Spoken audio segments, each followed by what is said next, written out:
അല്ല അഭിലാഷേ, ഈ ലിജുവിനൊക്കെ എന്ത് പറ്റിയെന്നാണ് ഞാൻ ചിന്തിക്കുന്നത്. ഹിറ്റ്ലർ, മുസോളിനി, എന്താണ് ഗസ്റ്റപ്പോ, മറ്റേ ബ്ലാക്ക് ഷർട്ട്സ്, ഇതൊക്കെയായിട്ട് അങ്ങ് എന്താണ് അങ്ങ് താരതമ്യം ചെയ്യുകയാണ് കേരളത്തിലെ ഇടതുപക്ഷ പ്രസ്ഥാനത്തിന്റെ നേതാക്കളെ.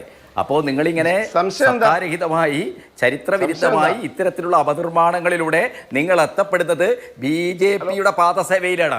ഇന്ത്യൻ ഫാസത്തിന്റെ കരാളത ഈ രാജ്യത്തിലെ ജനാധിപത്യ സംവിധാനങ്ങൾക്കാകെ ഭീഷണിയായിരിക്കുന്ന ഒരു സന്ദർഭത്തിൽ അതിനെതിരായിട്ട് ദേശീയ തലത്തിൽ അതിശക്തമായ പ്രതിരോധമുയർത്തുന്ന ഇന്ത്യ മുന്നണിയുടെ ഭാഗമായിരിക്കുന്ന ഒരു രാഷ്ട്രീയ കക്ഷിയുടെ നേതാക്കളെ, അതിന്റെ പോളിറ്റ് ബ്യൂറോ അംഗമായിരിക്കുന്ന കേരളത്തിന്റെ മുഖ്യമന്ത്രിയെ എത്ര നിസ്സാരമായിട്ടാണ് ഹിറ്റ്ലറും മുസോളിനിയും ഒക്കെ ആയിട്ട് അങ്ങ് താരതമ്യം ചെയ്യുന്നത്. ലിജു, താങ്കളെപ്പോലെ ചരിത്രം അറിയാത്തവരല്ല കേരളത്തിലെ ജനങ്ങൾ. താങ്കൾ മനസ്സിലാക്കണം, ചരിത്രബോധമുള്ള ജനതക്കറിയാം. ഈ അഭിലാഷ്, ഞാൻ ഉന്നയിച്ചൊരു വിഷയം താങ്കളോട് ചോദിച്ചല്ലോ, താങ്കൾ എത്ര ബുദ്ധിപരമായിട്ടാണ് ഗസ്റ്റപ്പവും മറ്റവും അതും ഇതും ഒക്കെ പറഞ്ഞിട്ട് അതിൽ നിന്ന് ഒഴിഞ്ഞു മാറിയത്. അങ്കമാലി വെടിവെപ്പ് ഉണ്ടാക്കിയവരല്ലേ നിങ്ങൾ? നിങ്ങളുടെ അന്നത്തെ അങ്കമാലി MLA പുണാച്ചി ചാക്കോ എന്ന് പറയുന്ന ഒരു കഥാപാത്രത്തെ ഇന്നത്തെ യൂത്ത് കോൺഗ്രസ്സുകാരൊക്കെ പുണാച്ചി ചാക്കോമാരാണ്. പുണാച്ചി ചാക്കോമാരാണ് ഇന്നത്തെ യൂത്ത് കോൺഗ്രസ്സുകാരെല്ലാം. ആരാണ് പുണാച്ചി ചാക്കോ? അങ്കമാലിയിൽ കള്ള് ഷാപ്പ് പിക്കറ്റ് ചെയ്യുന്നു എന്ന വ്യാജേനെ വലിയ രീതിയിലുള്ള കലാപമുണ്ടാക്കാൻ പള്ളികളിൽ മണിയടിച്ചു, ആളുകളെ കൂട്ടുന്ന അവസ്ഥയുണ്ടാക്കി. എന്താ കാര്യം? നിങ്ങൾ തെറ്റിദ്ധരിപ്പിച്ചതല്ലേ. പോലീസ് സ്റ്റേഷനിലേക്ക് പുണാച്ചി ചാക്കയെ അറസ്റ്റ് ചെയ്തു, പുണാച്ചി ചാക്കയെ പോലീസ് തല്ലിക്കൊന്നു എന്ന നുണപ്രചരണം നടത്തി. പോലീസ് സ്റ്റേഷനിലേക്ക് ആൾക്കൂട്ടത്തെ നിങ്ങൾ നയിച്ചു. പോലീസ് സ്റ്റേഷനിലെത്തിയപ്പോൾ രക്ഷയില്ലാതെ പോലീസുകാർ പള്ളക്ക് വെടിവെക്കാൻ പറഞ്ഞു.